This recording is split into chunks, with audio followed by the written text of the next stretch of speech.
నమస్తే, welcome to మా channel. నా పేరు సంధ్య. ఈరోజు స్పైడర్ ప్లాంట్ని వాటర్లో ఇంకా సాయిల్లో ఎలా గ్రో చేసుకోవచ్చో తెలుసుకుందామండి.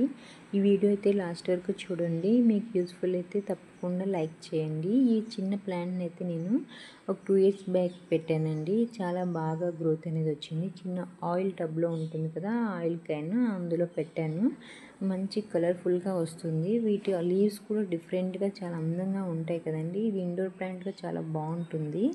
ఇక్కడ మదర్ ప్లాంట్ నుంచి నేను ఒక బేబీ ప్లాంట్స్ని ఒక 3 ఇలా తీసుకుంటున్నానండి. మనం ఇలా ఈ ప్లాంట్స్లో డ్రై లీవ్స్ అన్నీ తీసి నీట్గా మంచి కింద లీవ్స్ అన్నీ తీసి వాటర్లో పెట్టుకోవచ్చండి. డైరెక్ట్గా మనం సాయిల్లో కూడా పెట్టుకోవచ్చు. నేనైతే ముందుగా వాటర్లో పెట్టానండి. 1 వీక్కే మంచిగా రూట్స్ అనేవి ఫామ్ అయ్యాయి.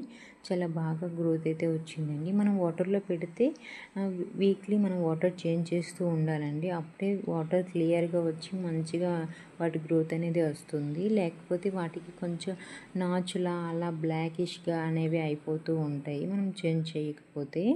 ఇప్పుడైతే ఈ మొక్కల్ని మనం చిన్న టబ్బుల్లో పెట్టుకుందామండి. ఇవి పెయింట్ డబ్బాలు, ఈ డబ్బాల్లో పెట్టుకుందాం.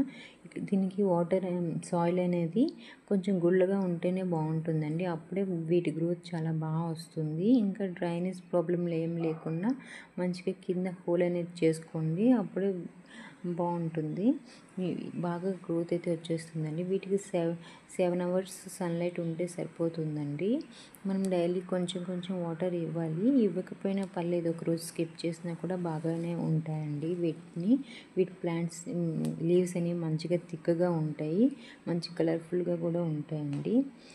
Thank you for watching. Have a nice day.